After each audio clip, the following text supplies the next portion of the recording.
उत्तराखंड के राज्य संपत्ति विभाग का बुरा हाल है। बुधवार को राज्य संपत्ति विभाग के प्रभारी सचिव विनोद कुमार सुमन, राज्य संपत्ति अधिकारी प्रताप शाह मीटिंग में पहुंचे तो तैयारियों के हालात देखकर मुख्यमंत्री पुष्कर सिंह धामी नाराज हो गए। मुख्यमंत्री ने कहा कि जो भी प्रेजेंटेशन लाए वो शॉर्ट और सटीक हो। बता दें कि विधायकों, मंत्रियों के घर, हॉस्टल, गेस्ट हाउस मेंटेन करने का काम राज्य संपत्ति विभाग करता है और नए प्रोजेक्ट्स रेनोवेशन को लेकर मुख्यमंत्री ने यह बैठक बुलाई थी, जो राज्य संपत्ति विभाग के भी मंत्री हैं।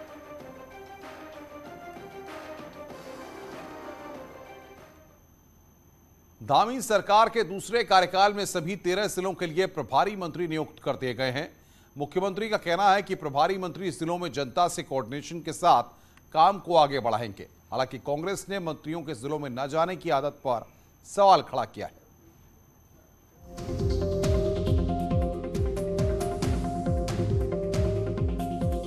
मुख्यमंत्री पुष्कर सिंह धामी के 8 मंत्री अब प्रभारी मंत्रियों के तौर पर 13 जिलों की जिम्मेदारी संभालेंगे।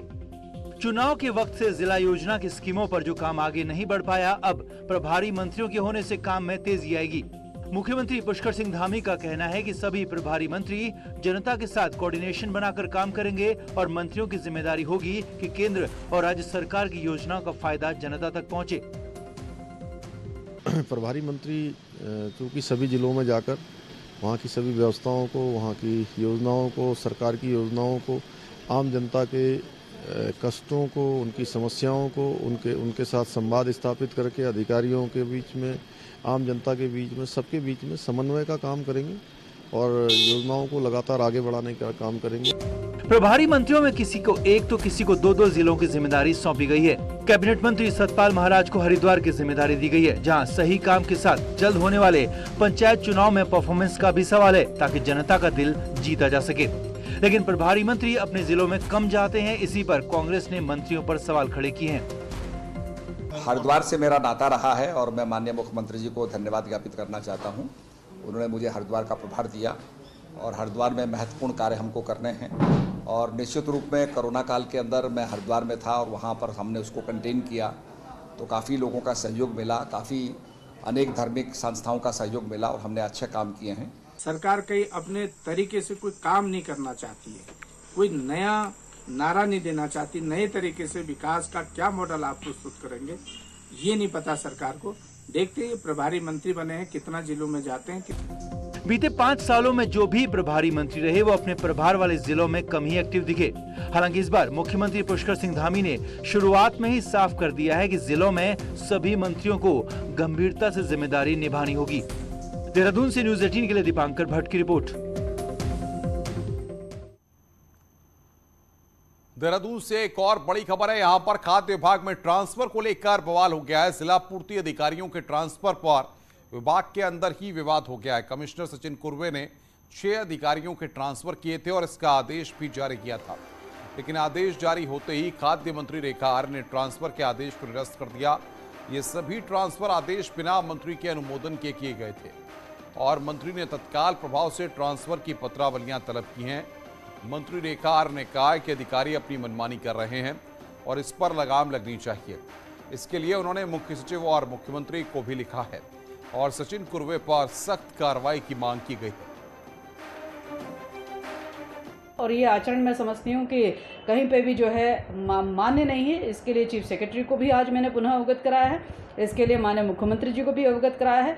ऐसे अधिकारी जो कि बिल्कुल हठधर्मिता के साथ चलते हैं, ऐसे अधिकारी जो मोनोपोली के साथ में चलते हैं, ऐसे अधिकारी जो जनता के जनप्रतिनिधि का सम्मान नहीं करते हैं, तो मैंने साफ साफ आज माननीय मुख्यमंत्री जी से भी कहा है और चीफ सेक्रेटरी से भी कह दिया है कि ऐसे व्यक्ति का विभाग में बने रहना या ऐसे व्यक्ति पे कार्रवाई न होना, ये अपने आप में जो है नौकरशाही की कार्यशैली को यदि नहीं होती है तो निश्चित रूप से इस प्रकार की घटनाएं और होने की संभावनाएं।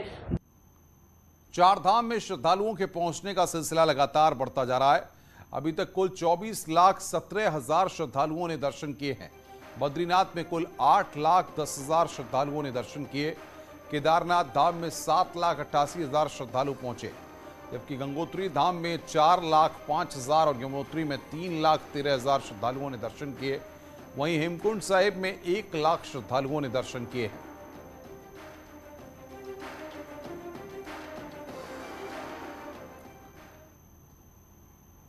गंगोत्री यमुनोत्री धाम में रिकॉर्ड यात्री पहुंचने का सिलसिला जारी है और यात्री मोदी और धामी सरकार की यात्रा व्यवस्था से गदगद दिखे।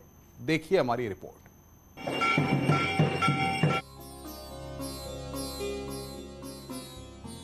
2 साल के यात्रा विराम के बाद चारधाम यात्रा पूरी तरह से पटरी पर लौट आई है। जनपद उत्तरकाशी के गंगोत्री यमुनोत्री धाम की यात्रा में रिकॉर्ड यात्री पहुंचने का सिलसिला जारी है।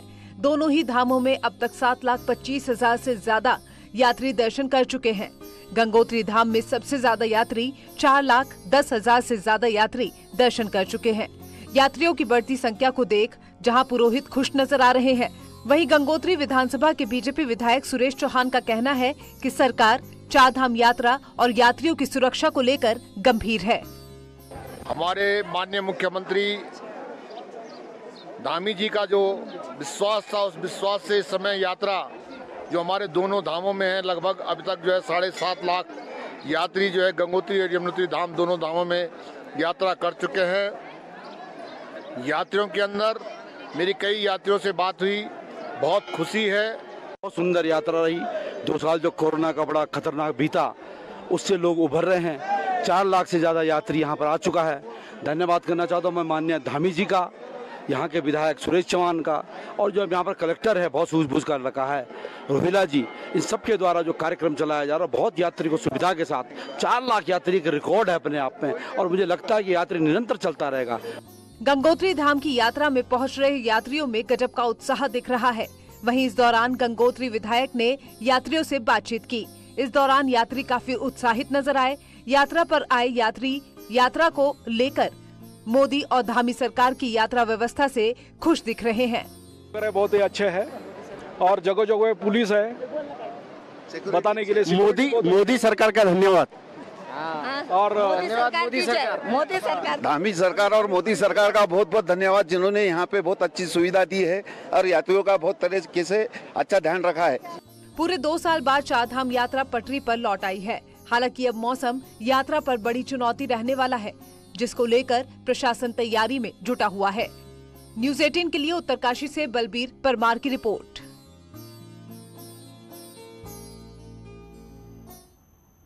आइलेट सेंटर मैनेजर रुद्रपुर में कल आवास विकास में आइलेट सेंटर के मैनेजर को कुछ लोग जबरन कार में उठाकर ले जाने का मामला सामने आया है। परिजनों की सूचना पर पुलिस ने शहर में नाकेबंदी कर सीसीटीवी फुटेज की मदद से अपहृत आइलेट मैनेजर को सितारगंज से बरामद कर लिया। आरोपी पूरनपुर पीलीभीत के बताए जा रहे हैं। पुलिस का कहना है कि पैसे के लेन देन का विवाद बताया जा रहा है।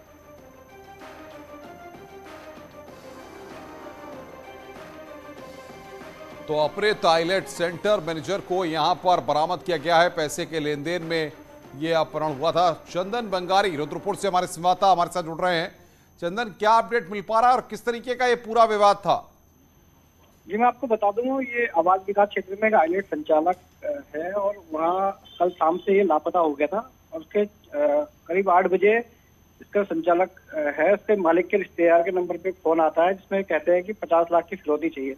उसके बाद पुलिस इस पूरे मामले में एक्टिव होती है। सितारगंज से देर रात अपहरण करता है। इस जो संचालक जो अपहरण किया गया था इसका, उसको छोड़ के और उसके साथ एक उसके साथी को छोड़ के भाग जाते हैं। इस पूरे मामले में अभी पुलिस किसी निष्कर्ष में नहीं पहुंची है कि मामला फिरौती का है या फिर लेन देन का विवाद है। कुल मिलाकर पुलिस इस पूरे मामले में अभी जांच में जुटी हुई है और अभी दोपहर के बाद इस पूरे मामले में खुलासा हो सकता है। बिल्कुल, लेकिन सवाल चंदन ये होता है कि जब इस तरीके के हालात हैं उसके बाद पुलिस ने यहाँ पर कार्रवाई करते हुए बरामद तो कर लिया है, लेकिन अभी भी कई ऐसे सवाल, इनका जवाब आना जरूरी है। जी, अभी इसमें पूरे मामले में इसमें सबसे नाटकीय पहलू ये रहा कि जिस मैनेजर का अपहरण किया गया उसके साथ एक अपहरणकर्ता भी पुलिस को मिला है और वो लगातार पुलिस को घूम रहा है। ये कह रहा है कि उसका भी अपहरण हुआ था। तो पुलिस जब तक इस पूरे मामले में भी 4 लोग और आरोपी बताए जा रहे हैं, उनकी गिरफ्तारी नहीं करती है, तब तक इस पूरे मामले में कुछ भी कह पाना भी पुलिस बहुत बहुत शुक्रिया आपका चंदन, हमारे साथ जुड़ने के लिए और बातचीत करने के लिए।